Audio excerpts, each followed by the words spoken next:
It's hard to imagine that one of the most powerful thrones in Europe would one day be occupied by a man whose most enduring legacy would be a pickled body part.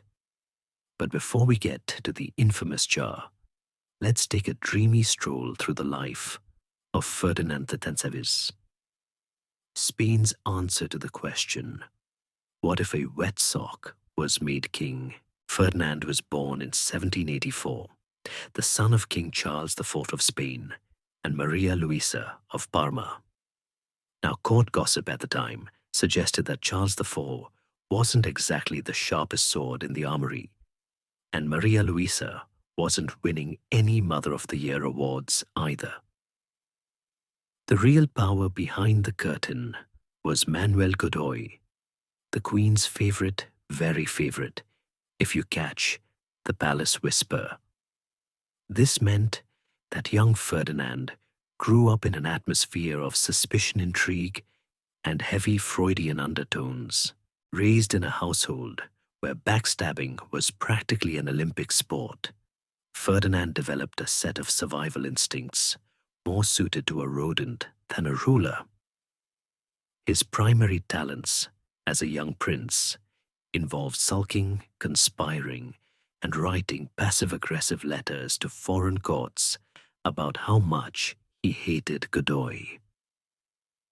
The Spanish people, fed up with Charles IV's incompetence and Godoy's, well, everything started to see Ferdinand as a potential savior. That was a mistake. By the early 1800s, Spain was wobbling like a drunken flamenco dancer, thanks to Napoleon's growing appetite for continental domination. Ferdinand saw his chance. In 1807, he staged a failed coup against his own parents. Yes, full Shakespeare. The plan was botched, the conspirators arrested, and Ferdinand, ever the braveheart, immediately ratted out all his friends. He was forgiven, though, and even managed to win Napoleon's approval. Again, a mistake. In 1808, the whole mess imploded. Under pressure, Charles IV abdicated the throne in favor of Ferdinand. Hooray, right, Spain would finally have its heroic new king, except Ferdinand immediately got played harder than a festival guitar. Napoleon invited him to Bayonne for talks and promptly held him hostage.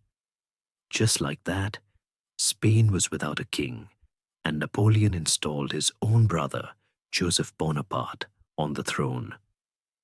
Ferdinand, meanwhile, spent years sipping French wine and writing sad little notes in exile. During his time as a royal prisoner, Ferdinand's popularity in Spain only grew. The people imagined him as a noble victim of imperial bullying, a reluctant king forced into martyrdom. They even launched a brutal guerrilla war to get him back. Spoiler: the man they got back in 1814 was not the enlightened monarch they'd fantasized about during their candlelit sieges. When Ferdinand returned to Spain and retook the throne, he greeted his war-weary countrymen not with reform or gratitude, but with a royal middle finger. He immediately abolished the liberal constitution that had been established during his absence, reinstated absolute monarchy, and punished pretty much everyone who had tried to make Spain functional in his absence. So much for gratitude. But if you thought that was bad, wait until you see him as a full-grown king. Ferdinand VII ruled like a man whose only life skill was holding a grudge. Once he reclaimed the Spanish throne in 1814, he went full tyrant with the grace of a toddler discovering the power of the no button.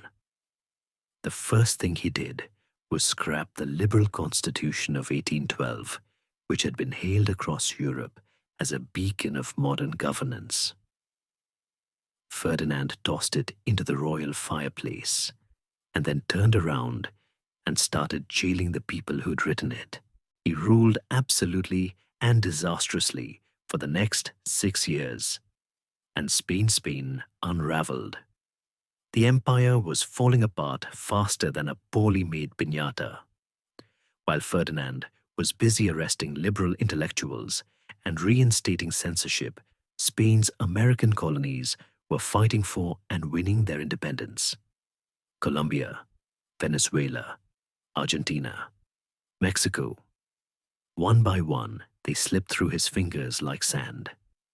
He didn't even bother to try holding on to them with any real strategy. His response to losing half the Spanish Empire was basically, "Can someone fetch me a fan? I feel faint." Meanwhile, the Spanish economy was imploding. The military was demoralized, the treasury was empty, and Ferdinand still insisted on living like Versailles hadn't gone out of style. He surrounded himself with sycophants and spies, terrified that everyone, especially those pesky liberals, were plotting against him. Which, to be fair, many of them were, but mostly because he was very bad at being a king. In 1820, the army itself said enough and staged a revolt. Colonel Rafael del Riego led a military uprising that forced Ferdinand to reinstate the very constitution he'd burned. For the next 3 years, Spain had what's now called the Liberal Triennium. It was 3 whole years of constitutional monarchy, relative political freedom, and perhaps most shocking of all, functional government. Ferdinand hated every minute of it. He played along just long enough to call in the big guns, specifically France. In 1823, with the blessing of the Holy Alliance, a sort of early 19th century make monarchies great again, Club the French sent an army to restore order in Spain. Ferdinand once again became an absolute monarch and once again went full revenge tour. He executed or imprisoned anyone who had dared support the Constitution. Universities were shuttered, newspapers silenced, and the general mood of the country returned to grim with a side of hopeless. And let's talk briefly about his foreign policy, which can be best described as doormat diplomacy. Ferdinand couldn't say no to Napoleon, couldn't manage to outmaneuver his enemies, and relied on other nations to fix problems he created. His reign was one long game of someone else to it. By the end of the 1820s, Spain was a shell of its former self. Once the world's most powerful empire, it was now a fractured, bankrupt, backward kingdom, ruled by a man more interested in court gossip than statecraft. And the best well-versed was still to come. Because when Ferdinand wasn't ruining constitutions or hemorrhaging colonies, he was preparing the world for one of the most undignified royal legacies in European history. Let's not sugarcoat it. Ferdinand VII's final act was less tragic monarch and more farce with expensive curtains. By the 1830s, his health was failing, his popularity was microscopic, and his dynasty was teetering on the brink. But before he slipped off the historical stage, he left behind one final, unforgettable legacy that would haunt royal gossip circles for centuries. The jar. Yes, that jar. But first, some context. Ferdinand married 4 times, which is what you do when you're desperate for an heir and somehow keep outliving your wives. His first 3 marriages were childless, which led to whispers across Europe. Fertility potions, divine punishment, overly tight breeches, everyone had a theory. But the real cause many suspected was that Ferdinand was physically, let's say, ill-equipped for the throne. More delicately put, there were rumors that his royal scepter was more of a ceremonial dagger. Eventually, Ferdinand's 4th wife, Maria Cristina, of the 2 Sicilies, did manage to produce a daughter, Isabella. Miracle science, divine intervention, or just the result of extremely determined court physicians. Regardless, the birth of a female heir ignited a fresh crisis. Ferdinand, perhaps out of pure spite for his relatives, issued the Pragmatic Sanction, a legal decree that allowed a woman to inherit the throne, bypassing his brother Don Carlos, who was livid. This sparked the First Carlist War, a brutal civil conflict that would outlive Ferdinand himself. But let's rewind one last time to the detail that kept Ferdinand's name floating around Europe long after his bones had crumbled. Following his death in 1833, court physicians supposedly preserved a part of Ferdinand's anatomy in a jar. And not just any part, the royal regalia. According to persistent legend, this was done either to confirm long-standing suspicions about his shortcomings or as a twisted joke among palace insiders. Either way, the jar allegedly remained hidden in the Spanish royal collection for years, whispered about, but never officially acknowledged. Imagine being remembered, not for your reign, but for your pickled disappointment. Now, could this be apocryphal? Sure. But the rumor had such leg-short ones, like the object in question, that it made its way into European salons and diplomatic circles, where it was often used as shorthand for Ferdinand's inadequacies. Other monarchs may have died in glory or tragedy or exile. Ferdinand died in embarrassment, posthumously mocked in anatomical detail, and in a way the jar summed up his reign perfectly. A man obsessed with appearing powerful, terrified of being seen as weak, surrounded by yes-men lashing out at progress, and ultimately defined not by his leadership, but by something he couldn't control, and maybe didn't even possess in the usual measure. Spain limped forward after his death, plagued by the Carlist Wars, and stuck in a cycle of instability that Ferdinand had done everything to encourage and absolutely nothing to fix. His daughter would eventually become queen. His brother would keep fighting for decades, and the country would struggle under the weight of a monarchy that still hadn't quite figured out what it was for anymore. And Ferdinand VII. History remembers him as the man who broke Spain, burned its brightest hopes, and possibly left behind the most humiliating medical oddity in European royal history. He wanted to be remembered as El Deseado, the desired one. He got his wish, just not in the way he hoped. Once upon a time, France had a king who was afraid of hugs. Not for emotional reasons. This wasn't some medieval introvert with boundary issues. No, King Charles VI of France believed in all sincerity that if someone touched him the wrong way, he might shatter into a million tiny pieces, because he thought he was made of glass. Yes, glass. Window pane, goblet, chandelier. That kind of glass. It sounds like something out of a Monty Python skit. But to Charles, this was terrifyingly real. He wasn't playing around. He ordered special clothing, reinforced with iron rods to protect his limbs.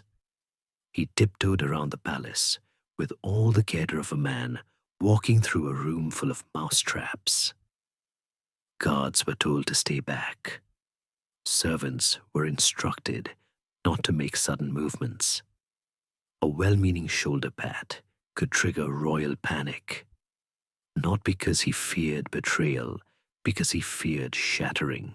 This was not how things were supposed to go.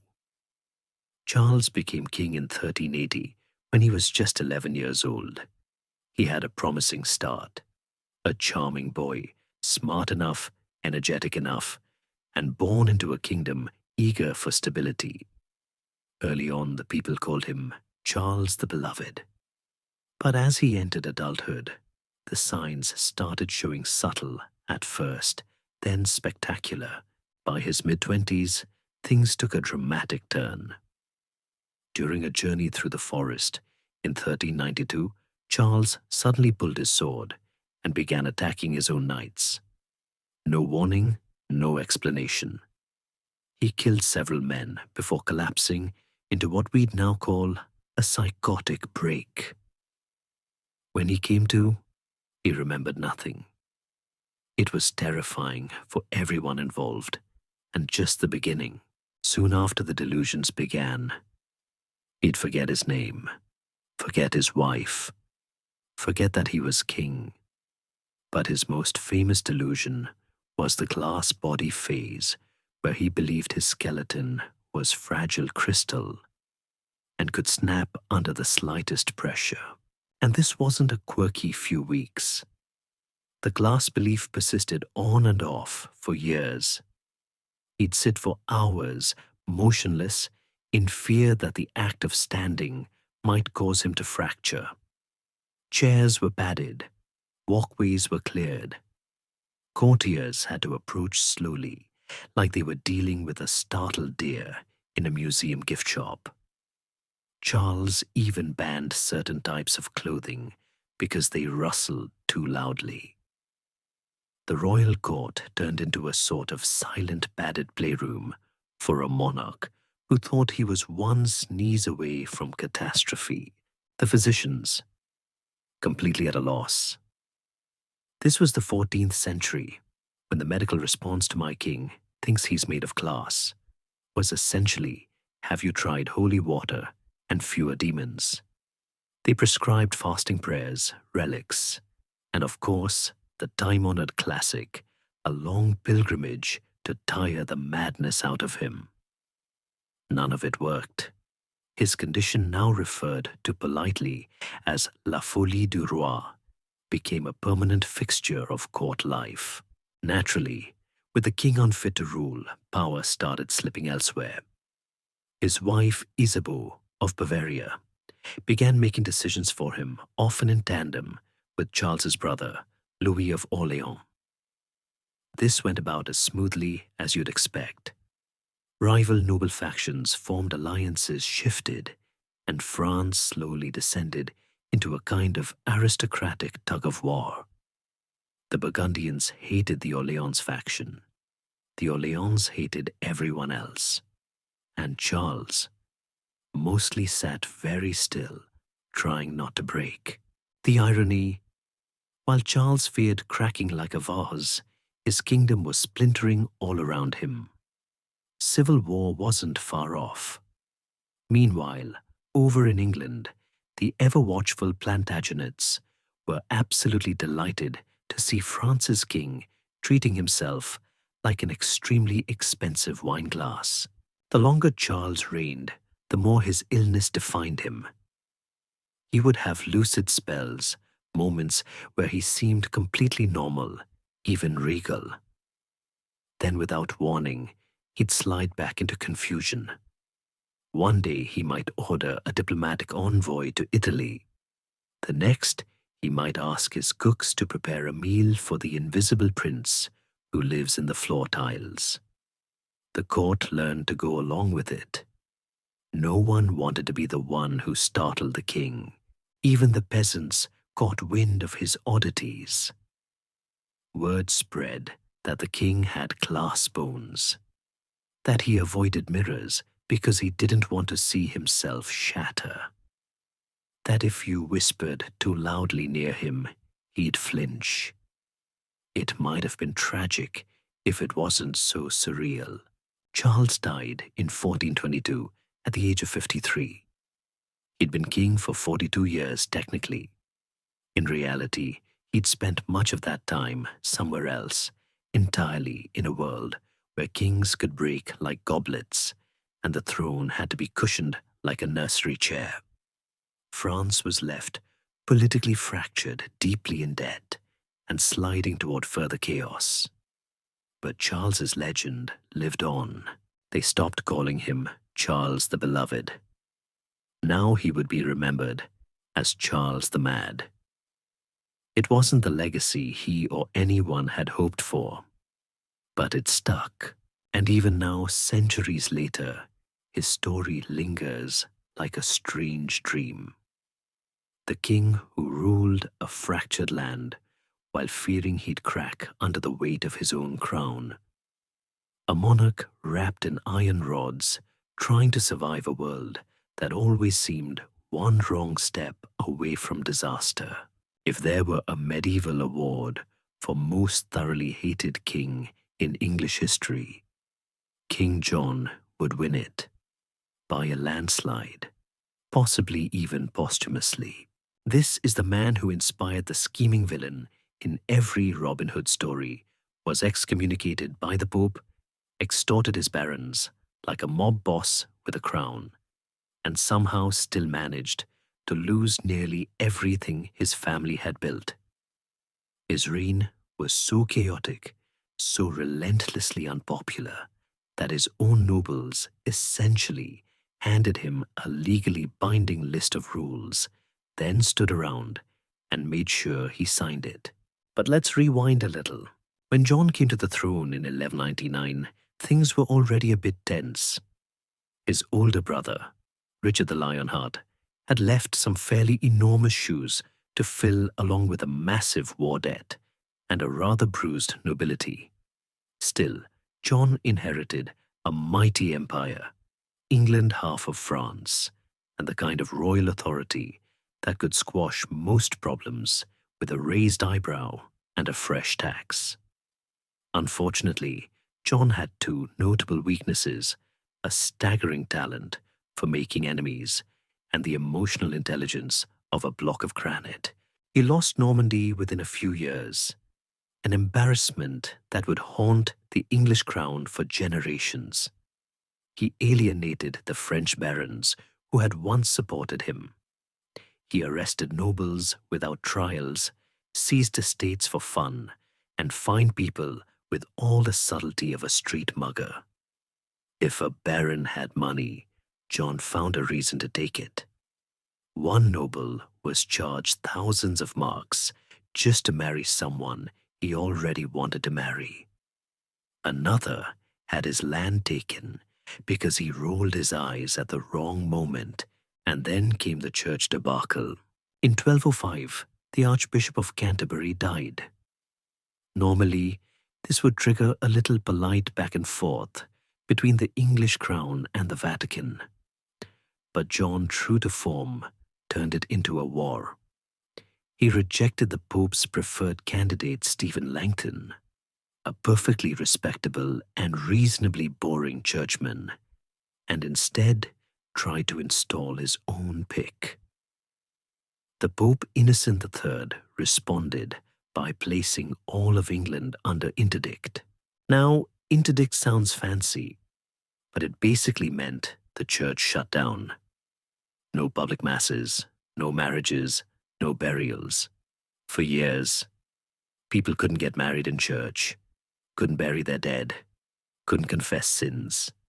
It was like spiritual customer service went on strike and stayed that way. Did John try to resolve it quickly? Of course not. He doubled down. He seized church property, insulted the clergy, and acted surprised when he was personally excommunicated.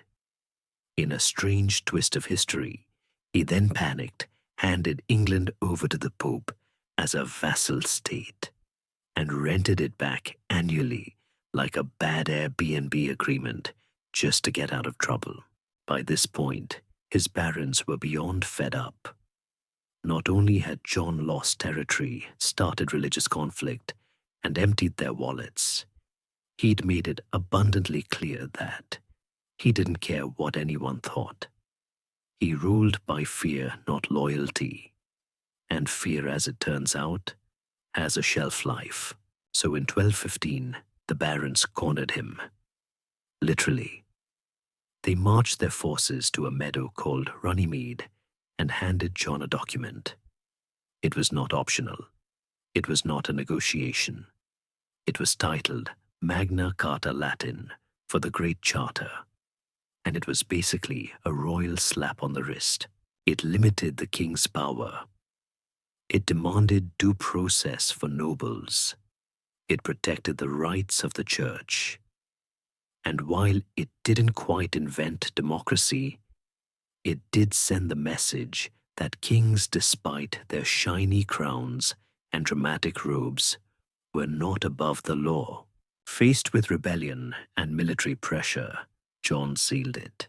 And then, in peak King John fashion, he immediately tried to get out of it. He contacted the Pope, who, thanks to that vassal state maneuver, was now technically his landlord, and asked him to annul the whole thing. The Pope agreed, calling Magna Carta null void and forever damnable. Civil war followed almost immediately, and here's where fate stepped in, with a slightly dark sense of humor. Just a year later, while retreating from enemy forces across a marshy stretch of East Anglia, John reportedly gorged himself on peaches and cider, developed dysentery, and died. Just like that. The man who had tried to control everything, church, land, people, even history, was brought down by a fruit binge and a bad digestive system. He was buried in Worcester Cathedral, and nobody wept too loudly. Ironically, Magna Carta didn't vanish with him. His son, the boy king Henry III, was forced to reissue it, and over time, its clauses, especially those about fair trials and limits on royal power, became foundational to English law, parliamentary government, and eventually democracy itself. So yes, John lost his wars. He lost his allies. He lost the moral support of nearly everyone who'd ever met him. But in a twist, no one could have predicted his most humiliating moment, being forced to sign a document by angry barons, ended up being his most enduring legacy. He wanted to be remembered as a great ruler. Instead, he's remembered as the guy who got sued into behaving like a human being. And you have to admit, that's kind of poetic. Of all the things a medieval king could do to stir up a scandal, start a war, get excommunicated, accidentally bankrupt the treasury, Alfonso IX of Leon went with a classic, marrying his cousin. His first cousin. Yes, while other monarchs were busy expanding their borders or bribing bishops, Alfonso was falling head over heels for Berengaria of Castile, the daughter of his uncle and inconveniently also a direct blood relative. In most European courts, this kind of union raised eyebrows. In the Vatican, it raised alarms. But Alfonso, ever the romantic, or just the incredibly stubborn, didn't seem particularly concerned. He married her anyway. Now let's be fair. Cousin marriage wasn't rare among royals. The royal family tree had fewer branches than it should have, and keeping power in the family often meant marrying someone you could also share a grandparent with. But you were still expected to ask the Pope for permission, what's called a dispensation, before tying that particular knot. Alfonso did not do that. What he did do was publicly marry Berengaria in 1197 and carry on like nothing was amiss. The church predictably lost its temper. Pope Innocent III was not one to let this kind of thing slide. He declared the marriage illegal under canon law due to consanguinity, too much shared blood, not enough shared good judgment. He sent letters. He sent warnings. He sent more letters. Alfonso shrugged. The couple stayed together. They had children. They ruled side by side. The Pope fumed. At one point, it looked like Alfonso might wrangle a retroactive dispensation and calm the storm. But the church stood its ground. No amount of sweet words or strategic diplomacy could turn cousin into close friend of the family. In 1204, under mounting pressure from both Rome and his own clergy, Alfonso finally relented. The marriage was annulled. You might expect that to be the end of it. But of course, this is medieval Europe. Nothing ends cleanly. Although no longer husband and wife, Alfonso and Berengaria didn't exactly go their separate ways. They continued to collaborate politically. They remained close. And they shared a son, Ferdinand, who would grow up to become Ferdinand III of Castile and Leon, later known as Ferdinand the Saint. So yes, one of Spain's most revered Christian kings was born of a marriage the church had officially condemned. A royal loophole with a halo. But back to Alfonso. The annulment hurt his reputation. Not because he'd married his cousin again, fairly standard royal behavior, but because he had done it so openly in direct defiance of papal authority, and then dug his heels in for 7 years. That's a long time to pretend everything's fine, while the Pope stares disapprovingly from Rome. The nobles weren't thrilled either. They worried about the implications for royal legitimacy. If the marriage was invalid, what did that mean for Ferdinand's claim to the throne? Would the Pope recognize him as heir? Would Castile accept a boy born from what was now considered a legally void union? Luckily, Berengaria, sharp as a dagger and twice as diplomatic, stepped in to smooth things over. When her father, King Alfonso VIII of Castile, died in 1214, Berengaria inherited the Castilian throne. She reigned briefly before voluntarily abdicating in favor of her son Ferdinand, uniting the two kingdoms. The church gave its blessing. The nobles calmed down. And the scandal that had once threatened to derail Alfonso's legacy was suddenly looking like the start of a golden era. Alfonso, for his part, stayed out of Berengaria's political spotlight. He never remarried, whether out of affection guilt or a sense that lightning probably wouldn't strike twice. He chose to live the rest of his life without another queen. When he died in 1230, he left behind a surprisingly stable kingdom, a highly competent son, and one of the strangest romantic sagas in royal history. Because how often does a forbidden marriage, publicly condemned by the Pope, end up producing a future saint and politically uniting two kingdoms? It's a reminder that medieval politics and romance were never far apart. Marriages were strategic, but people still fell in love. And sometimes that love caused massive diplomatic incidents. In the end, Alfonso IX is remembered not as a reckless monarch, but as a reformer, a patron of learning, and the founder of the University of Salamanca. He also happens to be the guy who married his cousin, got yelled at by the Pope for most of a decade, and still managed to raise a saint. So if you're keeping score, cousin marriage, papal outrage, technically annulled, resulted in a peaceful unification of kingdoms. Also, as medieval scandals go, it was surprisingly productive. By now we've met kings who were unpopular, scandalous, or a little too into their cousins. But let's take things up a notch. Let's talk about a king who at one point forgot he was king at all. Henry VI of England was not mad in the way Charles the King of France was, nor was he cruel like King John.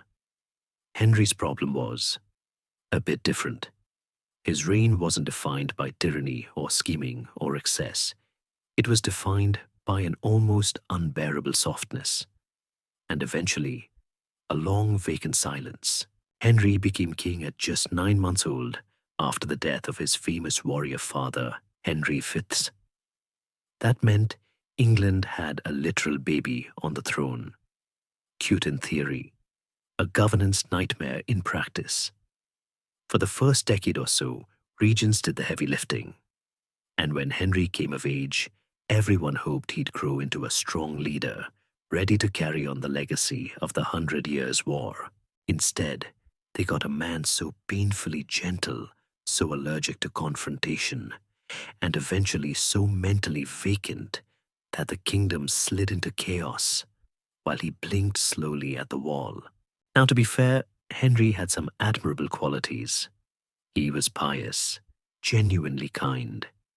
He avoided bloodshed whenever possible, and showed compassion in ways his contemporaries found confusing.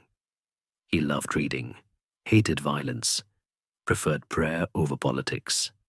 Unfortunately, he was ruling a nation that was both broke and at war with itself, so a fondness for quiet reflection wasn't exactly what the job required. Things truly unraveled in 1453 during one of England's rougher patches. The 100 Years' War was going terribly. England had just lost Bordeaux, a city they'd held for 300 years. That loss triggered a national identity crisis, and Henry simply shut down. And by shut down, we mean total mental withdrawal. He stopped speaking, stopped reacting, didn't recognize his advisors, didn't respond to his wife. He once held his newborn son and stared at the child blankly, as though someone had handed him a particularly uninteresting sack of flour. For over a year, England had a king who did not function. Historians now believe he suffered a mental breakdown, possibly genetic in nature. His grandfather, Charles VI of France, you remember the class guy, also went completely off the rails. Whatever the cause, Henry wasn't ruling. He wasn't doing anything. And so, with the king mentally absent, his wife, Margaret of Anjou, stepped in. Fierce, clever, and not remotely interested in sitting quietly, she filled the power vacuum. This made her deeply unpopular with many nobles, especially those who believed a woman should only be seen married and maybe painted in a tapestry if there was time. Tensions mounted. Enter the Duke of York, Richard Plantagenet, a man with royal blood and an increasing number of supporters. He declared himself the protector of the realm, effectively staging a polite coup while the king sat silently by, probably trying to remember where he'd left his shoes. Henry eventually recovered briefly. He came back to himself in late 1454 and was reportedly confused that anything had happened. His reaction to the news that he'd been replaced, his wife had gone to war, and England was spiraling into civil unrest. A soft, bewildered smile. He apologized, which is both sad and deeply British, but the damage was done. England was hurtling toward the Wars of the Roses, and Henry, bless him, was utterly unequipped for what came next. Throughout the conflict, he remained a figurehead, dragged from place to place, occasionally popping up at parliaments or battles, but mostly floating through life like a cloud wearing a crown. He was captured by the Yorkists, freed by the Lancastrians, captured again, hidden in Scotland, found again, put in the Tower of London, brought out, shown to the people to prove he was still alive, then quietly shuffled away again. He lived like that for years, fragile, confused, and utterly unsuited to the bloody Game of Thrones surrounding him. In 1471, after the Lancastrian cause collapsed and his son was killed in battle, Henry VI was quietly murdered in the Tower. The official story said he died of grief. The unofficial one said a dagger was involved. No one was surprised. He left behind a country in ruins and a reputation that's still debated. Some call him saintly. Others say He was the worst king England ever had. Maybe he was both. He was certainly the only king in English history who forgot he was king while still being king. His reign was less about tyranny and more about vacancy, not violence, but absence. He didn't scream or rage. He just disappeared mentally and emotionally for long stretches of time. And in a world that demanded strength, he brought only stillness, which in a way might be the most tragic legacy of all. Of all the ways to go out as a medieval king, battlefield glory hunting accident, suspicious food poisoning, Edward II of England may have taken the most humiliating exit history has to offer. And that's saying something, because Edward's entire reign was basically a slow-motion disaster. Let's start with the basics. Edward was never supposed to be a military genius like his father Edward the Fine, also known as Longshanks, and not because of his pleasant demeanor. Edward II inherited a strong kingdom and promptly drove it straight into a ditch, figuratively and occasionally literally. He had a gift for choosing terrible advisers. His favorite Piers Gaveston was charming, witty, and wildly unpopular with the nobility. The two were inseparable, very inseparable. So inseparable, in fact, that most of the English barons were fairly certain their relationship extended beyond late-night chess matches. Whether or not that's true, Edward's open favoritism toward Gaveston was enough to enrage nearly every powerful nobleman in the kingdom. Eventually, they kidnapped Gaveston and executed him without trial. Edward was devastated, but instead of learning anything from the experience, he doubled down and found new favorites, most infamously the Despenser family, a pair of father and son schemers whose combination of greed, arrogance, and general punchability made them even more hated than Gaveston. Meanwhile, Edward's wife, Isabella, of France, yes, that France was growing increasingly fed up. She had married him as part of a royal alliance, but over time, watching her husband ignore her, alienate his nobles, and hand out power like raffle prizes to his boyfriends, became a bit much, so she left to France with their son. And she didn't come back alone. In 1326, Isabella returned to England with an army, an actual army, led by her new partner, Roger Mortimer, who, unlike Edward, seemed to know how to run things. The invasion was almost laughably easy. Edward's support had evaporated. Nobles deserted him. London opened its gates to the Queen. The Despensers were captured, tortured, and executed with great enthusiasm. And Edward, he was arrested and forced to abdicate in favor of his teenage son, Edward III. It was a quiet, undignified end to a loud and undignified reign. But what happened next would become one of the most infamous mysteries in English royal history. In 1327, Edward II was imprisoned in Berkeley Castle. Reports say he was treated harshly. Rumors spread that he was being tortured. Then, suddenly, he was dead. The official story, he died of illness. But let's be honest, nobody believed that, even at the time.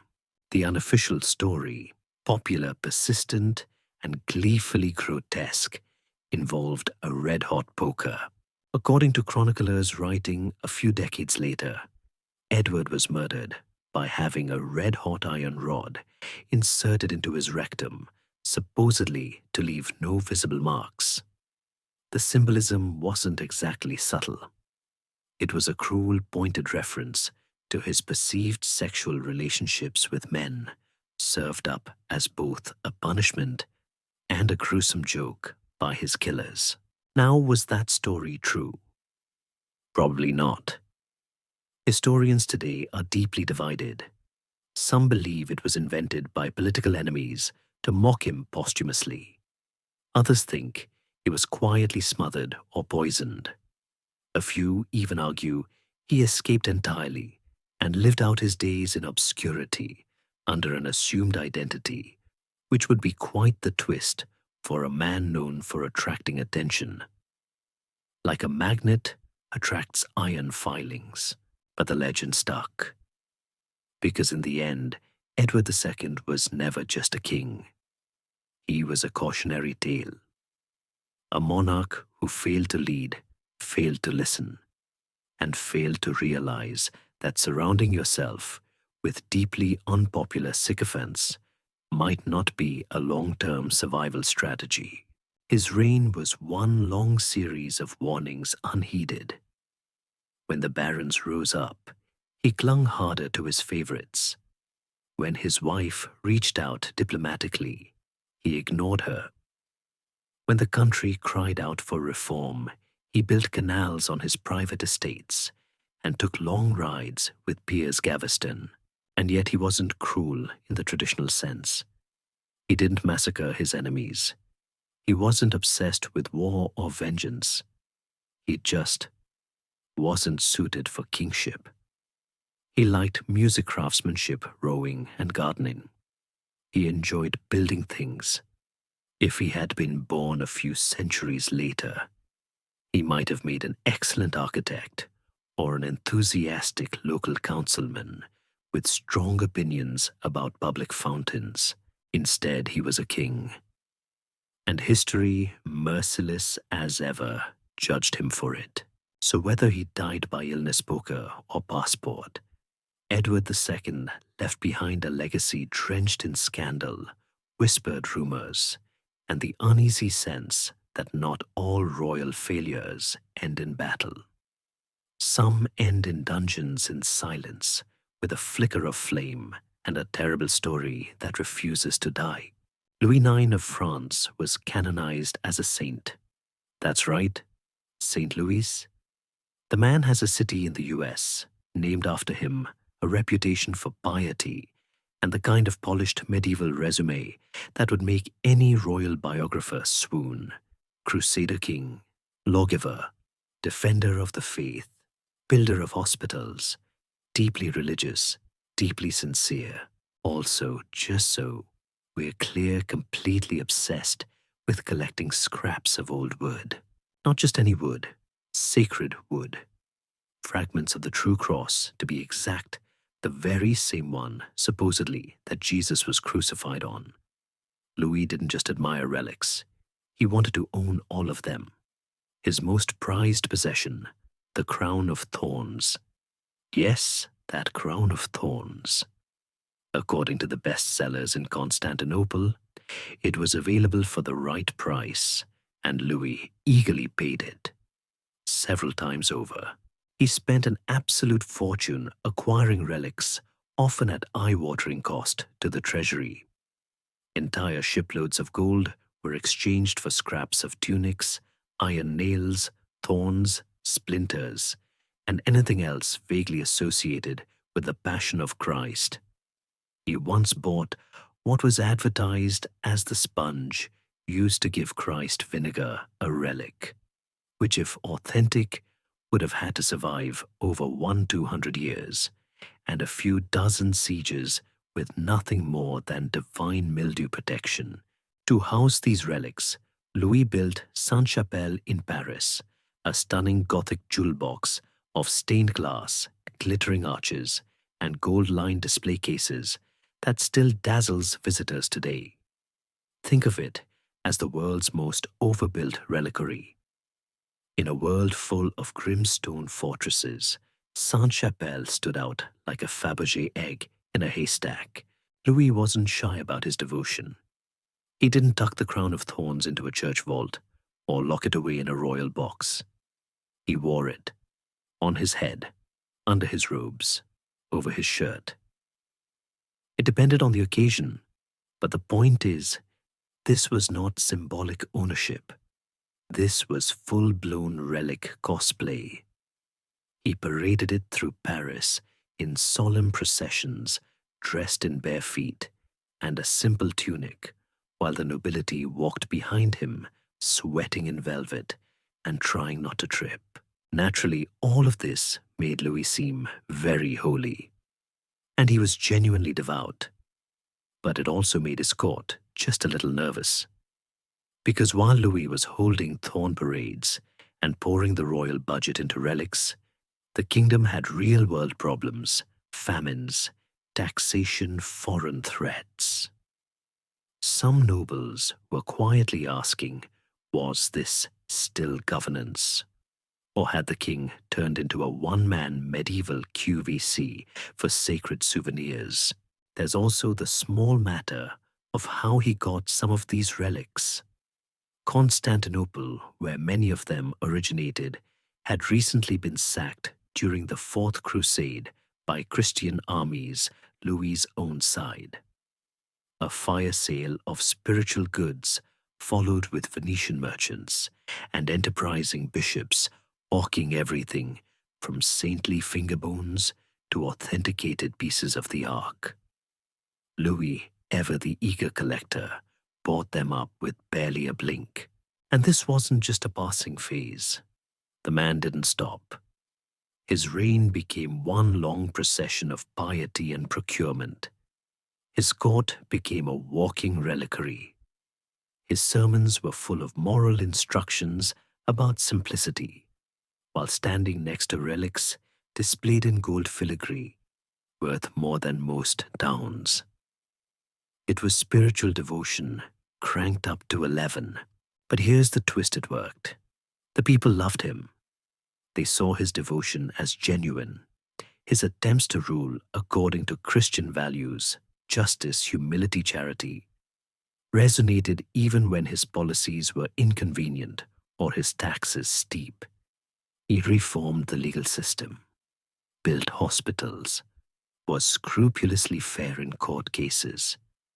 He even personally washed the feet of lepers every Holy Thursday. Still, his obsession with relics made for some truly awkward moments. There was the time he brought home part of a saint's skull, only for a rival cathedral to claim it already had that skull. Suddenly, Louis was stuck with half a head and an ecclesiastical argument over which bit belonged where. There were also whispers that some of his treasures might not be entirely authentic. Could anyone really be sure that the splinter encased through 17 was part of the cross, and not just some 4th century broom handle with good PR? Louis didn't seem to care. Faith to him wasn't about proof, it was about presence. The act of honoring the relics was the point. Even after death, Louis' obsession stuck. When he died on crusade in 1270, the French crown had him canonized. A king became a saint. And in doing so, he became the only French monarch to pull off both holy rulership and medieval collector hoarding on an epic scale. But the irony lingers. The man who preached humility owned one of the most extravagant churches in Europe, packed to the rafters with priceless fragments. The king who ruled by Christian modesty also made sure his favorite thorn was guarded by gilded angels and crimson velvet. He believed with all his heart. But somewhere along the line, that belief turned into a warehouse of holy memorabilia. So next time you see a gilded shrine or a glass-encased saint's toe in a cathedral somewhere, remember Louis IX, the king, who wore his religion not just on his sleeve, but under his shirt, in his hat, and occasionally in his pocket. Picture this. You're the king of Spain, but you drool on yourself, can't chew food properly, and no one's quite sure if you understand the concept of time. That's not an insult. That's just Tuesday for Charles II of Spain, the last king of the Habsburg line. and quite possibly the most unfortunate royal inbreeding experiment in European history. If ever a monarch could be called living evidence that gene pools need lifeguards, it was Charles II. Born in 1661, Charles was the product of generations of royal relatives marrying royal relatives. His parents were uncle and niece. His grandparents were also closely related. His family tree didn't so much branch as loop. And by the time Charles arrived on the scene, the Habsburg dynasty was paying the price. Physically, Charles was in rough shape. He had the famous Habsburg jaw, so pronounced that he couldn't chew his food properly. His tongue was too large for his mouth, causing constant drooling and severely slurred speech. Walking was difficult, so was staying awake. He suffered from seizures, chronic illnesses, and possibly hydrocephalus. By the time he hit adolescence, his physical and cognitive impairments were undeniable. But of course he was king. So no one said anything, at least not where he could hear it. Mentally, things were equally shaky. He reportedly didn't learn to speak until he was 4 and didn't walk until he was 8. Even as an adult, he struggled to form coherent thoughts, let alone policies. Courtiers wrote cautiously about his delicate constitution and melancholy tendencies. But behind the scenes, they were panicking. Spain was a vast empire with an economy in decline, enemies on all sides, and a king who sometimes forgot what decade it was. Oh, and he was the only heir. The royal court tried everything. They bathed him in holy water, had him blessed by saints, ordered exorcisms. At one point, they actually accused witches of cursing him. Monks held vigils in his room, praying for the devils to leave his body. Spoiler, they didn't. Despite his condition, Charles was married twice.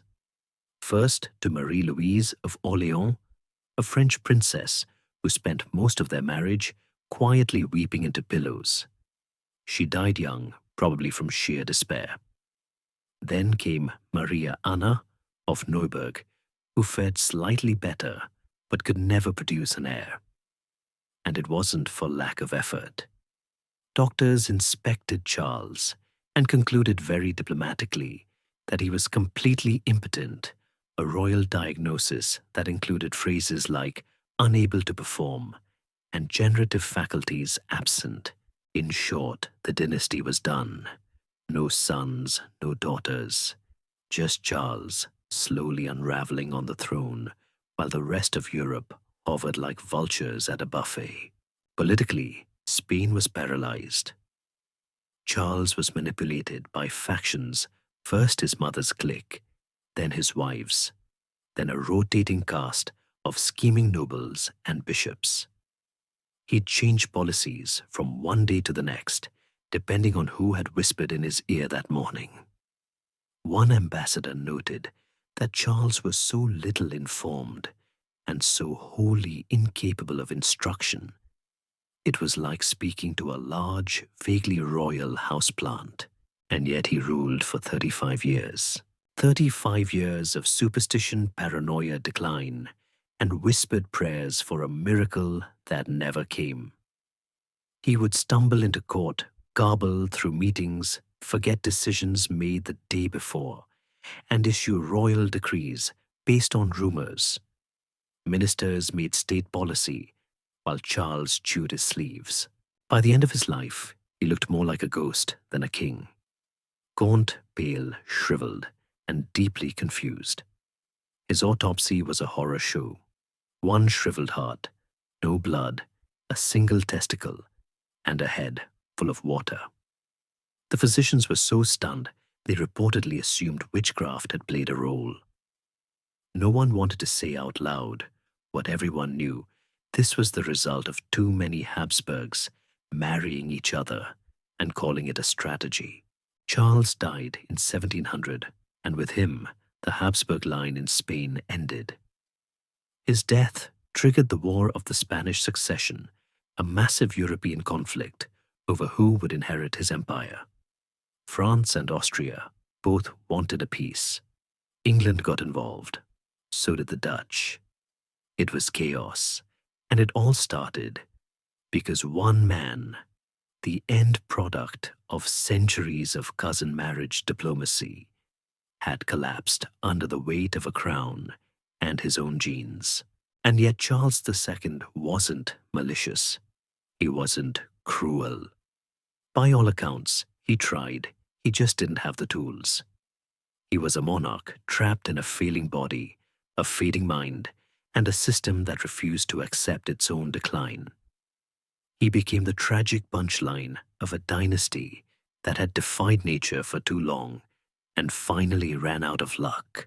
His reign is a reminder that even thrones can be inherited too many times in the same family, and that royal bloodlines, despite all their pomp and tradition, are not immune to biology. And if nothing else, Charles II taught Europe one very important lesson. Maybe skip a generation next time. In the long parade of medieval monarchs, few made an entrance quite like Richard II of England. And that was exactly how he liked it. This was a king who, when he wasn't brooding about betrayal or commissioning new wardrobe pieces with gold-threaded sleeves, was planning elaborate processions where his robes matched the banners, the floor tiles, and sometimes even the horses. Richard didn't just rule England. He performed England. Crowned at age 10 in 1377, Richard came into power with a kingdom already under stress. The 100 Years' War was dragging on, the economy was wobbling, and the peasants were rather inconveniently revolting. The Peasants' Revolt of 1381, in fact, happened right on his doorstep, and Richard, to his credit, handled it with surprising poise for a teenager. He met the rebel leader, Wat Tyler, face to face, talked the angry mobs down, and basically saved London from burning. For a moment, he was a golden boy, but like so many prodigies, Richard's bright start didn't last. As he grew older, so did his appetite for grandeur, for control, and for clothing. This is a king who spent a small fortune on fabrics, jewels, and tailoring.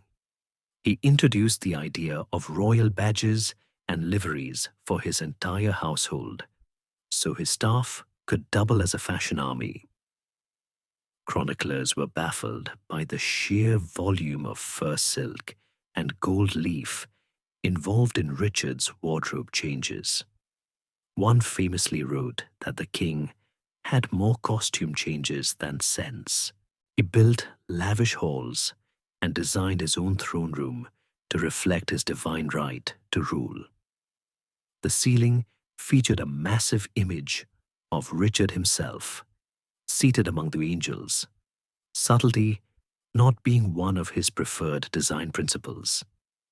His court was turned into something between a theater and a shrine, where Richard was always the central figure, lit in gold and flanked by flatterers. But all that pageantry masked a growing problem. Richard wasn't interested in sharing power. He disliked Parliament, resented his nobles, and found public opinion something to be ignored or crushed. And that's where things started to unravel. In the 1380s, a group of powerful aristocrats, known as the Lords Appellant, decided Richard had gone too far. They accused his favorites of corruption, seized power temporarily, and even forced the king to watch as his closest allies were tried and executed. Richard never forgot, and he definitely never forgave. In the 1390s, he took his revenge with quiet intensity. He removed opponents one by one, exiled or executed them, and reasserted his authority with a theatrical flair. He even arrested his own uncle. When his cousin Henry Bolingbroke, the future Henry IV, left England on diplomatic business, Richard seized his land and declared him banished permanently. That, as it turned out, was a terrible idea, because Henry came back with an army. Richard predictably responded with a speech, then a costume change, then another speech, but no real strategy. He rode out to meet Henry, but his support had crumbled. The nobles had had enough of royal pageants and silk-threaded tyranny. Richard was captured without a fight. He was forced to abdicate in 1399. Standing in Westminster Hall, he handed over the crown in what must have been the worst performance of his life. Henry Bolingbroke became King Henry IV. Richard, now just a very expensively dressed prisoner, was sent north to Pontefract Castle, and that was the end officially, at least. The details of Richard's death remain vague. The official story is that he starved to death in 1400, either by neglect or suicide. The unofficial story says he was quietly murdered on Henry's orders. Either way, he died in isolation, far from his throne room of golden angels. His legacy is complicated. Some historians call him a tyrant in silk gloves. Others see him as a tragic figure, an artist king too sensitive for his brutal age. There's no denying that he had a vision. He believed deeply in the divine nature of kingship. He wanted to be adored, respected, worshipped even. But he never quite understood that power in England required more than a good tailor and a polished floor. It required trust, compromise, actual leadership. Instead, he ruled like a character in a morality play, grand, beautiful, doomed. He left behind ornate architecture, lavish tapestries, and a cautionary tale. That a crown, no matter how dazzling, isn't worth much if everyone under it wants you gone. So next time you see a royal portrait looking suspiciously perfect with flowing robes and that smug, "I am chosen by God" gaze, spare a thought for Richard II, the monarch who tried to turn England into a stage and forgot that sometimes the audience throws tomatoes. If there were a medieval award for most ruthless debt repayment strategy, Philip IV of France would win without contest. Known as Philip the Fair, not for his sense of justice mind, but for his golden locks and bone structure, he managed to pull off one of the boldest financial heists in medieval history. He wiped out his biggest creditors by having them arrested, tortured, and in some cases burned alive. Meet the Knights Templar, once the rock stars of Christendom, now the unfortunate victims of a king who really didn't want to pay them back. The Templars had started off with the noblest of missions: protect pilgrims to the Holy Land. Over time, they evolved into a powerful, wealthy military order, with castles, banks, land, and a network that stretched across Europe. They were warriors, yes, but also some of the most sophisticated financial operators of their time. And they were very good at lending money. Guess who borrowed a lot of it? Philip IV. By the early 1300s, Philip was drowning in debt. Wars were expensive, his tax base was strained, and the Templars held his IOUs like a fistful of winning lottery tickets. Instead of paying them back, Philip opted for a more cost-effective solution: destroyed the lenders. On Friday, October 13th, 1307, a date that would later feed the superstition about Friday the 13th, Philip ordered a coordinated mass arrest of every Templar in France. At dawn, soldiers stormed Templar houses, seized their assets, and dragged the bewildered knights into custody. The charges: heresy, idol worship, spitting on the cross, sexual deviance. All the greatest hits of medieval slander. None of it had any basis in reality. The confessions that followed were extracted under torture. We're talking racks, whips, fire, and more. Under such persuasive conditions, people will admit to anything, including consorting with cats, kissing each other inappropriately, and secretly worshipping a mysterious bearded head named Baphomet. Philip took these tortured confessions to the Pope, demanding the entire order be shut down. The Pope, who had initially supported the Templars, was now dealing with a very angry king and a very nervous church. After some back and forth, he caved. The Knights Templar were officially disbanded in 1312. Their land was seized, their leadership was executed, and Philip, he walked away with the treasure. Well, not all of it. Much of the Templar wealth was never found. Some say it was moved before the arrests. Others believe it simply didn't exist in the form Philip hoped. But he still got the best deal a monarch in debt could hope for. No more creditors. The most infamous end came in 1314, when the last Grand Master of the Templars, Jacques de Molay, was burned at the stake in Paris. As the flames rose, he reportedly cursed both Philip and Pope Clement V, summoning them to stand before God within a year. And wouldn't you know it, both men were dead within months. Coincidence, probably.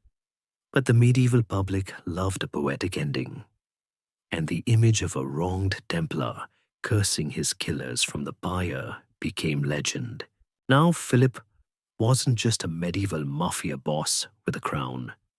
He was a shrewd, cold-blooded operator who knew how to weaponize religion, justice, and royal power when it suited him.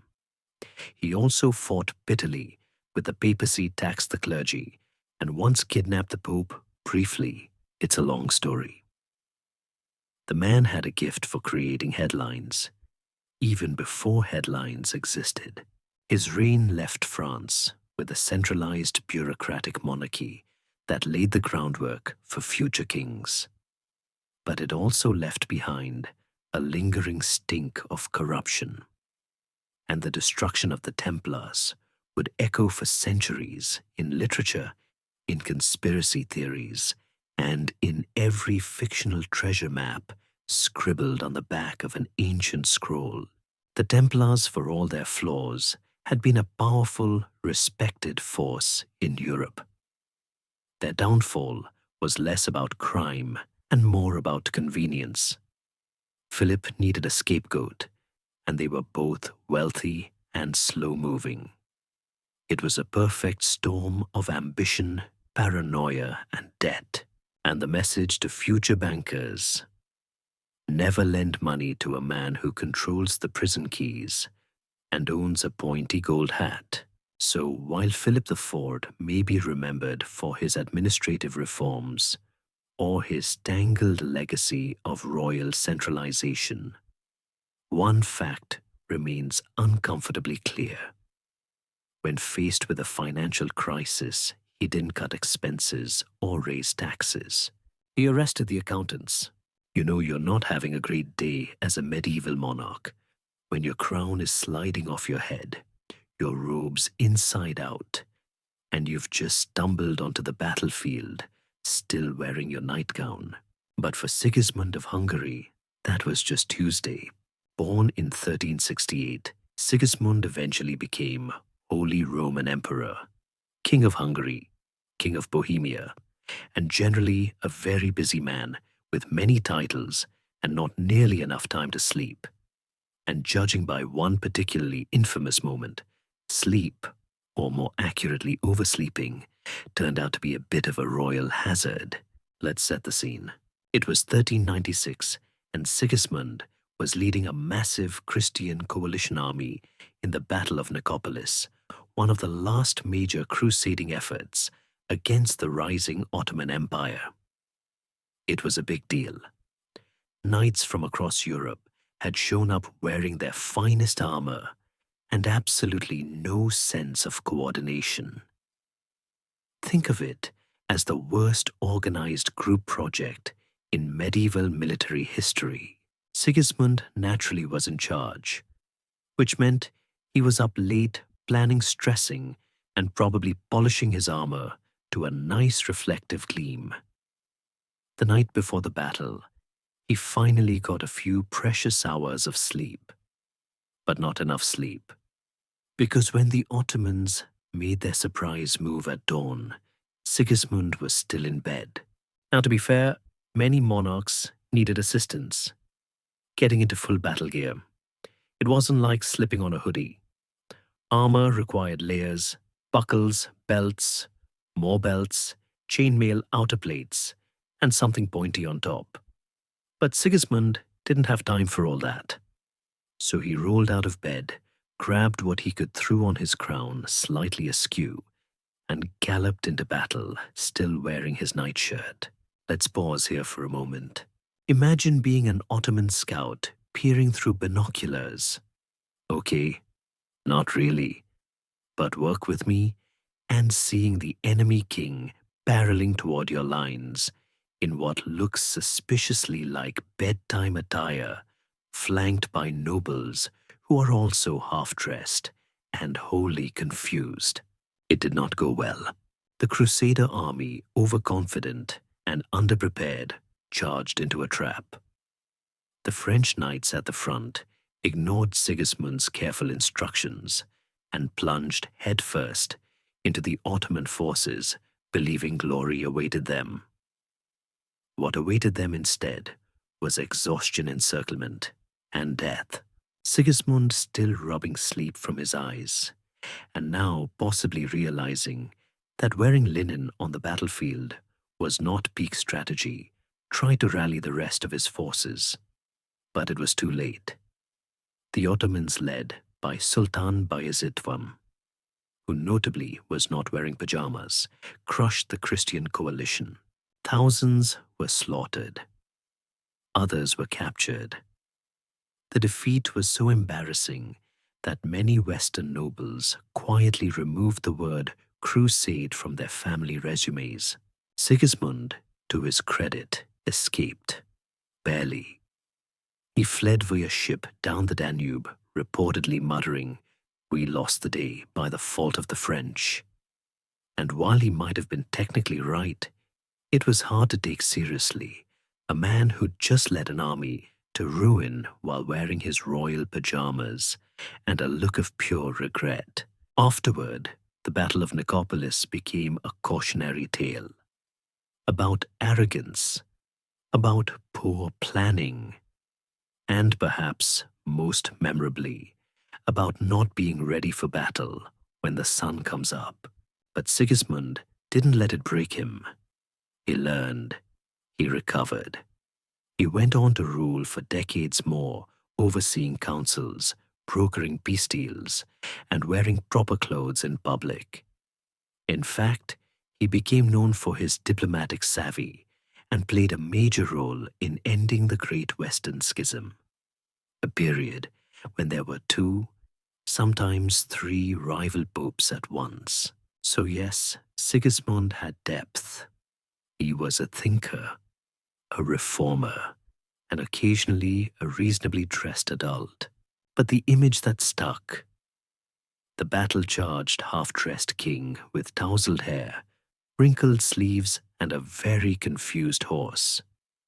A man who looked less like a monarch and more like someone who'd wandered out of a medieval sleepover and into the worst day of his life. And honestly, who among us hasn't been ambushed by reality before coffee? So if you ever feel underprepared, disorganized, or wildly out of your depth, Remember Sigismund? He lost a major battle in his nightshirt and still became Holy Roman Emperor. It's never too late to pull yourself together. Royal dinners in the 16th century could be tense affairs. Too many courses, too many courtiers, and far too many opportunities for political backstabbing, sometimes literally. But few monarchs took dinner anxiety to quite the same deadly extreme as King Eric VII of Sweden. One salad, one glance, one nobleman dead on the floor. Let's rewind. Eric VII came to the throne in 1560, the first king of Sweden to be numbered 14, despite not having 13 Erics before him. He just thought it sounded regal. Early in his reign, he was intelligent, ambitious, and even progressive, interested in science, literature, and the arts. For a moment, it seemed like Sweden had found its Renaissance king. But then Eric started hearing voices and seeing plots and believing fervently that just about everyone around him was trying to kill him. Which brings us to the infamous salad incident. One day in 1567, King Eric sat down to dine at Uppsala Castle with several members of the noble Sture family. The Stures were powerful aristocrats, and Eric was already suspicious of them. Paranoid whispers had convinced him that they were part of a conspiracy to dethrone him, replace him with a more pliable noble, and possibly poison him over the soup course. So when one of the Sture brothers passed Eric a salad, the king stared at it for a moment too long, then at the man, then back at the salad, and something in his mind snapped. Eric suddenly stood up, screamed something incoherent, and stabbed Niels Sture, his guest, multiple times with his own eating knife in front of the entire table. On a Tuesday, panic erupted. Courtiers fled. Guards rushed in. Eric was shaking, blood-spattered, and by some accounts weeping. Niels Sture was very much dead. And this wasn't just any noble. This was the son of one of Sweden's most important families. It was as if the president stabbed a senator at brunch over a questionable arugula garnish. And it got worse. Fueled by whatever internal storm was staring through his brain, Eric ordered the remaining members of the Sture family imprisoned, interrogated, and ultimately executed, all based on vague accusations of treason that no one could actually prove. The Sture murders, as they became known, triggered shock and outrage across Sweden. The nobility, already wary of Eric's erratic behavior, were horrified.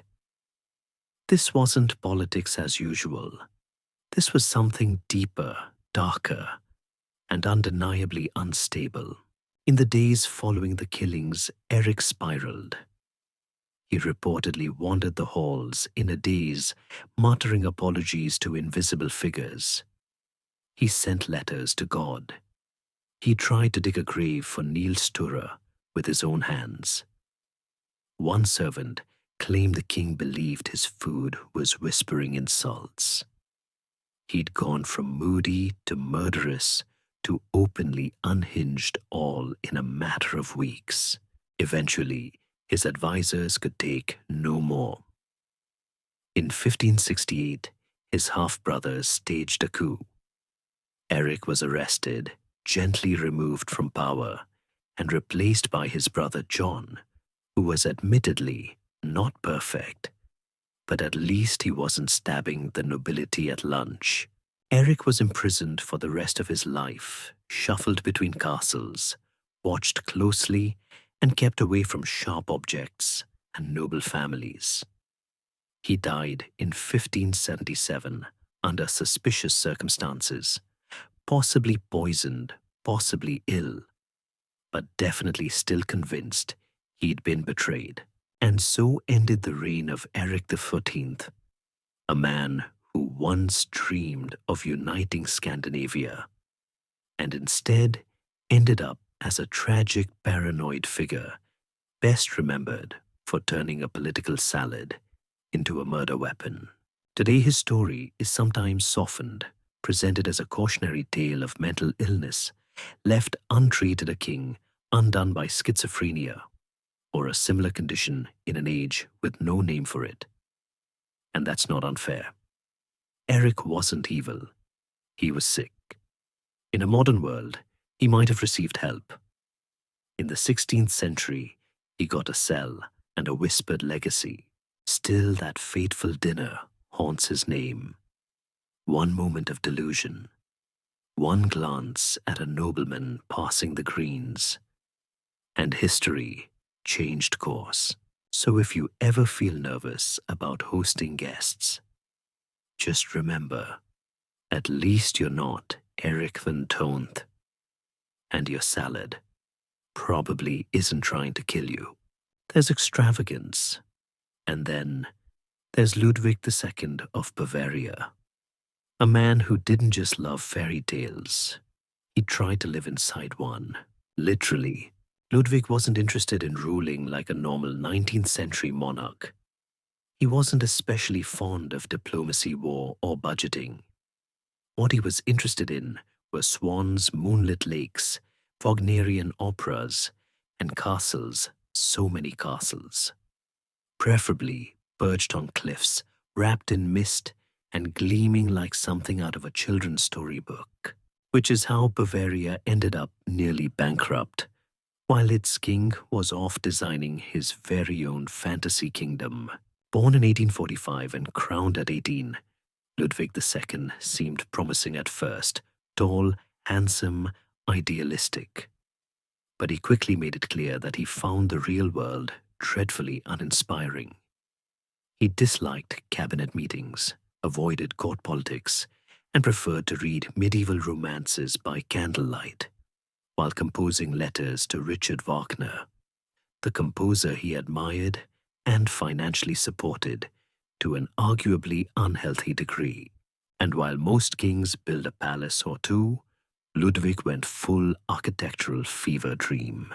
His most famous creation was Neuschwanstein Castle, a towering white stone confection nestled in the Bavarian Alps, complete with turrets, murals, secret passages, and swan motifs everywhere. It was inspired by Wagner's operas and medieval legends, and looked exactly like the kind of place where Sleeping Beauty might get mail. In fact, it would later inspire Disney's Cinderella Castle, which means Ludwig unknowingly gave birth to the entire aesthetic of modern fairy tale theme parks. But Neuschwanstein was just the beginning. Ludwig also built Linderhof, a Baroque pocket palace with a hall of mirrors and a dining table that rose through the floor by pulley so he could avoid human interaction. Then came Herrenchiemsee, a Versailles-inspired monstrosity, built on an island because obviously the King of Bavaria needed a personal Versailles on a lake. And how did he pay for all this? He didn't, at least not with money he actually had. Ludwig drained the royal coffers, ignored ministerial warnings, and racked up staggering personal debt, millions of marks on his fairy tale construction spree. Ministers begged him to slow down. He refused. They cut off his funds. He borrowed anyway. Banks threatened lawsuits. He asked for more money. Eventually, Bavaria's government decided enough was enough. In 1886, they declared Ludwig insane and unfit to rule. A team of doctors, none of whom had examined him in person, signed the paperwork. The king was forcibly removed from Neuschwanstein and placed under house arrest at Lake Starnberg, watched by his personal physician. 2 days later, both Ludwig and that physician were found dead in the shallow water of the lake. Officially, it was labeled a drowning. But to this day, No one really knows what happened. There were no signs of struggle, no witnesses, just a king and his doctor face down in knee-deep water, and 1,000 swirling rumors, suicide, murder, accident, conspiracy. Ludwig was 40 years old. After his death, the castles he'd poured his soul and his budget into were open to the public. Tourists came in droves. Within a decade, Neuschwanstein alone had paid off most of Ludwig's debts. Ironically, the fantasy world that got him removed from power ended up saving the very country that ousted him. Today, Ludwig is remembered with a mix of affection and bewilderment. Some see him as a tragic dreamer, a sensitive soul born in the wrong era. Others see a delusional recluse who let his kingdom slide into financial ruin while he played dress-up in stone towers.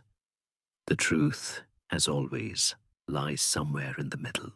He wasn't mad exactly, just obsessed, escapist, so deeply allergic to the realities of kingship that he built new ones once, where the ceilings were painted with gods, the fountains never stopped flowing, and the only war he had to fight was between aesthetic harmony and his overworked accountants. Ludwig never led armies, never passed sweeping reforms, never transformed Europe. But he left behind castles that millions still visit every year, wondering what sort of man thought to place a throne room directly beneath a celestial dome, featuring golden angels and moonlight streaming through stained glass. He thought of himself as a king of dreams. In the end, he became one. So next time you walk past a snow globe, flip through a storybook, or visit a castle with far too many spires, think of Ludwig II, the king who built fantasies and lived just long enough to get buried in one. Wenceslaus IV of Bohemia may not be a household name outside of Central Europe, but his misadventures absolutely earn him a spot in the Royal Rogues Gallery. He was the kind of king who treated government like a suggestion, spent more time passed out than passing laws, and once held a royal meeting from a literal haystack. And yes, we mean that last part literally. Wenceslaus ruled from 1378 to 1419, a turbulent time for Bohemia and the Holy Roman Empire. His father, Charles IV, had been a towering figure emperor builder of Prague and all-around heavyweight. Wenceslaus, on the other hand, preferred drinking, fishing, and not showing up to important meetings. His nickname among the nobility might as well have been His Drowsy Majesty. From the start, he had no particular interest in managing the empire, or the kingdom, or really anything that required a quill and focus. He neglected court business, avoided diplomatic negotiations, and developed a reputation for leaving his advisors waiting while he vanished for days on countryside retreats. These weren't soul-searching meditative getaways. They were drinking binges, usually ending with the king either lost hungover or face down in a barn. It wasn't just that Wenceslaus liked a drink. It was that he lived for it. Bohemian nobles wrote with increasing alarm about his total disregard for decorum. One chronicler described him as rarely sober, rarely present, and rarely interested. Another observed that when he did appear, he smelled like ale and hay and wore his hunting boots to formal receptions. It's hard to command respect when you look like you've just woken up behind a pigsty. One of the most infamous stories comes from a royal assembly he was scheduled to attend. The nobility had gathered, the cathedral was prepared, the court was in full regalia, and Wenceslaus was nowhere to be found.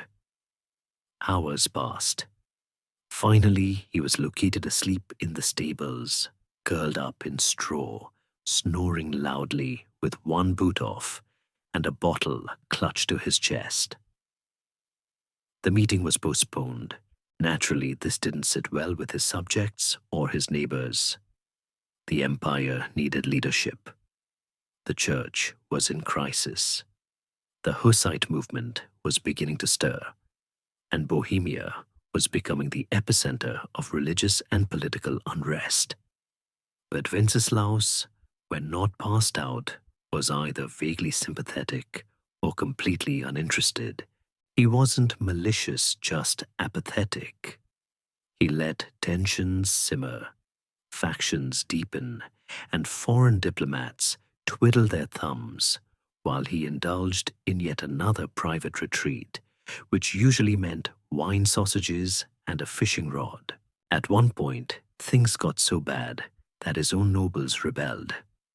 In 1394, they arrested him and threw him in prison. The reasoning was straightforward. If the king wouldn't act like a ruler, maybe he didn't need to be one. Wenceslaus was eventually released, mostly because the empire couldn't agree on who should replace him.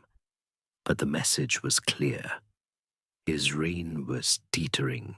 Even his brother Sigismund, yes, the same pajama-clad battle king from earlier, got tired of Wenceslaus's endless leisure loop. Sigismund had political ambitions, sharp elbows, and very little patience for haystack diplomacy. He maneuvered against his brother, repeatedly seizing parts of the empire and positioning himself as the grown-up in the family. By the 1410s, Wenceslaus had become more of a background character in his own reign.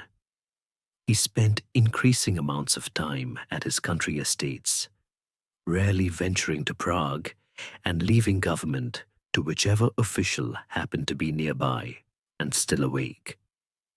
He maintained some influence, mostly through inertia, but he was no longer feared or respected. He died in 1419, probably from a stroke, though some accounts suggest his health had been in steady decline, likely not helped by years of heavy drinking, poor diet, and a consistent avoidance of medical advice. At his funeral, the mood was not one of national mourning, but quiet relief. The king who had once promised so much and delivered so little was gone. And yet there's a strange softness in how history remembers him. He wasn't a tyrant. He didn't persecute his people or wage endless war. He simply didn't do much. He ruled like a man who had been handed the keys to a kingdom and decided to drive it gently into a meadow and take a nap. Wenceslaus IV remains a kind of medieval mystery. Not evil, not mad, just uninterested. A ruler who confused stability with stillness and governance, with simply not doing anything too loud. And if you're ever tempted to imagine the worst medieval kings as fire-breathing despots barking orders from gilded thrones, spare a thought for Wenceslaus, the monarch who once skipped parliament because he fell asleep in a stable with a goose nibbling his sleeve. He didn't go out with a bang. He went out with a burp and a snore. At some point in life, most people learn the importance of discretion, of keeping certain behaviors private, of, say, not engaging in intimate solo activities in front of your entire royal court. Christian VII of Denmark did not learn this. He was crowned king in 1766 at the age of 17 and ruled technically for nearly 4 decades. But ruled is a generous term. In practice, his reign was a blur of erratic behavior, missed meetings, court scandals, and deeply inappropriate hand gestures. His mind, fragile from the start, deteriorated quickly. And one of the many symptoms of his unraveling grip on reality was an utter disregard for social norms or privacy. Christian had a public masturbation problem. And we're not talking the staff walked in once kind of problem. This was habitual, chronic, open, during meetings, during meals, during royal processions, if contemporary accounts are to be believed. The courtiers were horrified. Ministers didn't know where to look. Ambassadors from foreign courts began writing increasingly strained letters back home about how Denmark's king had a predilection for solitary amusement in settings where solitary amusement should not be happening. One advisor described him very diplomatically as having a disturbing lack of boundaries. Another simply referred to his behavior as beyond explanation. Eyewitness accounts note that he would often speak in strange, disjointed sentences, followed by loud laughter at jokes. Only he seemed to understand, while his hands were, let's say, busy. It wasn't just shocking. It was tragic, because it was clear that Christian VII was deeply mentally ill. Modern historians believe he suffered from schizophrenia or severe bipolar disorder. He exhibited symptoms of hallucinations, paranoia, and prolonged manic episodes. He would burst into laughter at funerals, insult foreign dignitaries mid-handshake, and then wander the palace corridors all night, muttering about invisible enemies. Eventually, the royal court realized that they couldn't leave him in charge of anything. Enter Johann Friedrich Struensee, a German doctor and philosopher who somehow became the king's personal physician and closest advisor. Struensee had Enlightenment ideals, progressive policies, and an incredibly risky secret. He was having an affair with the Queen. Yes, Christian's wife, Queen Caroline Matilda of Great Britain, was in love with the doctor, who was by all accounts actually running Denmark, while the king spent his time chasing pigeons through the halls or performing interpretive gestures during royal decrees. For a brief time, Struensee's rule by proxy led to real reform. He abolished torture, promoted education, and tried to modernize the Danish government. But you don't sleep with the Queen without making enemies. The affair was discovered. Struensee was arrested, tried, and publicly executed in 1772, beheaded, then drawn and quartered for good measure. Caroline was exiled. Christian, still technically king, was informed that something regrettable had happened, then promptly forgot about it. From that point on, the real power fell to his stepmother and court factions, who essentially ran Denmark in his name. Christian was left in a sort of royal limbo, dressed, fed, and occasionally paraded in public like a slightly confused mannequin. He signed whatever he was handed, smiled blankly, clapped when prompted. He lived until 1808, long after anyone considered him an actual ruler. By the end of his life, he was little more than a ceremonial figure, remembered less for policy than for posture. And posture, in his case, was often distressingly horizontal.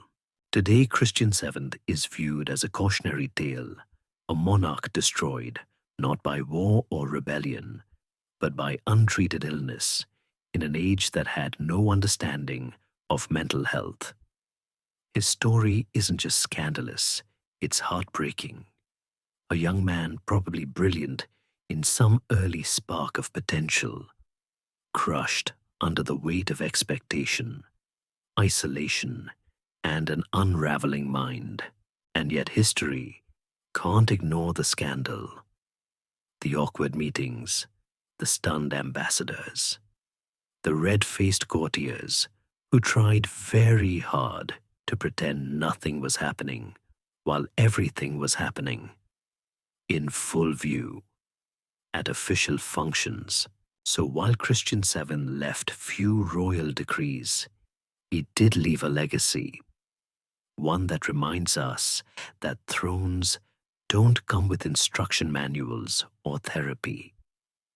That power without support can become its own kind of prison, and that sometimes the most dangerous thing in a royal court is where the king puts his hands. Baldwin IV of Jerusalem was a king born to suffer, but not in the poetic, moody artist kind of way. His suffering was medical, visible, and relentless, and he bore it, not from a villa on the coast, but on a battlefield beneath the blazing sun while leading armies into war. Because Baldwin IV was a leper, he's one of the few medieval monarchs remembered not for scandal or excess, but for ruling with a body that was actively falling apart. A boy who grew into a king even as his body slowly betrayed him, limb by limb. Born in 1161, Baldwin showed early signs of brilliance. He was intelligent, curious, and unusually calm for a royal child. But by the age of 9, something was clearly wrong. During a playful tussle with other boys, he didn't react. When bitten, didn't even seem to feel it. His tutor, the future historian William of Tyre, noticed the absence of pain and knew immediately Baldwin had leprosy. In the 12th century, that was a death sentence. Leprosy was misunderstood, feared, and deeply stigmatized. Sufferers were often banished, isolated, or locked away in leper colonies far from society. But Baldwin was a prince. A crown awaited him, and Jerusalem, already under pressure from Saladin and a volatile political scene, had no better option. So Baldwin became king at the age of 13. He was determined not to be a figurehead. Despite the pain, the numbness, and the visible signs of disease, Baldwin ruled with clarity and resolve. He studied military strategy, held court with steady composure, and perhaps most astonishingly, led troops into battle. Yes, led. With bandaged limbs, impaired vision, and joints that barely worked, Baldwin climbed into armor and rode out into the heat of the Levant to face Saladin himself. At the Battle of Montgisar in 1177, Baldwin, just 16 at the time, commanded a vastly outnumbered Christian army against Saladin's forces. Against all odds, and with one hand clutching the cross as a rallying point, Baldwin's army won a stunning victory. Chroniclers describe the image of a sickly teenager, barely able to lift his sword, inspiring hardened knights to charge into what should have been certain death. But the disease didn't pause for heroism. Over time, Baldwin's condition worsened. His fingers curled, his nose collapsed. He lost the ability to walk without assistance. His facial features distorted. And yet, he kept ruling. He delegated only what he had to. When his advisors tried to sideline him for his own good, Baldwin pushed back. He appointed regents he trusted, not those pushed by rival factions. He tried to manage succession, knowing he would never have children, and worked tirelessly to keep the fragile kingdom of Jerusalem from tearing itself apart. All this while, his body decayed piece by piece. There's a chilling story from late in his reign. During a council meeting, Baldwin raised his hand to gesture, and part of his skin reportedly tore open, exposing raw bone. His courtiers recoiled. He didn't. He continued speaking, ignoring the gasps. He was known not for cruelty or arrogance, but for a kind of grim stoic dignity. Baldwin IV wasn't trying to be a martyr. He simply refused to be defined by his illness. In an era where physical perfection was equated with divine favor, he shattered the model. He was the king who could barely stand, barely speak, and yet made decisions sharper than any blade in his armory. By 1183, Baldwin's condition had deteriorated so badly that he could no longer walk. His sight was failing. He knew his time was short, and he took the necessary steps. He named his young nephew, Baldwin V, as co-king, trying to secure the succession. It didn't work. Factions still formed. Civil strife simmered. But Baldwin tried. He died in 1185 at just 24 years old. Young, deformed, exhausted, and still remembered as one of the most competent rulers Jerusalem had during the Crusader era. His death marked the beginning of a rapid decline for the kingdom. Within 2 years, Saladin would recapture Jerusalem, and the Christians would never fully recover. Some blame the infighting that erupted after Baldwin's death. Others believe it was inevitable. But nearly all agree Baldwin had held the kingdom together longer than anyone had expected by sheer force of will. So what do we do with Baldwin IV? He doesn't fit the mold of our usual shameful monarchs. He wasn't paranoid, promiscuous, or power-mad. He didn't steal from the treasury or shout at bishops while dressed in feathers. What makes his story shameful, if anything, is how the world saw him. A leper king was supposed to be pitied, feared, or hidden. Baldwin refused all three. He chose to rule, and in doing so, he gave medieval Europe a rare glimpse of a different kind of king, one who fought not just against enemies, but against his own body, his own fate, and the assumptions of a world that expected him to vanish quietly. He didn't. He burned brightly, if briefly. And in a court filled with whispers and incense and velvet, he stood robed in bandages, blind in one eye, gripping the arms of his throne to keep from collapsing, and he ruled. And now, as the last candle flickers in the great halls of our bedtime tale, we step gently away from crowns and curses, scandals and silence. The kings we've met tonight were not the shining heroes carved into statues or etched in golden manuscripts. They were real, flawed, sometimes funny, often tragic. Some crumbled under the weight of expectation. Others built fantasy castles or glass kingdoms to hide in.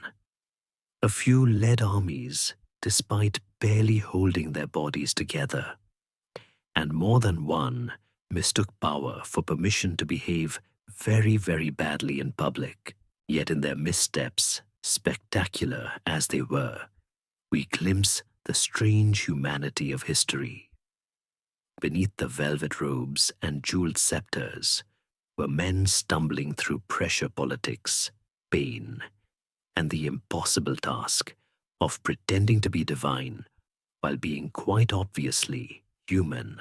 They remind us that absurdity and grandeur often share the same throne room, that even kings wake up disoriented, make questionable romantic choices, or go completely off the rails after a bad lunch, that sometimes power wears pajamas into battle, or stumbles into a stable and forgets where it parked the kingdom.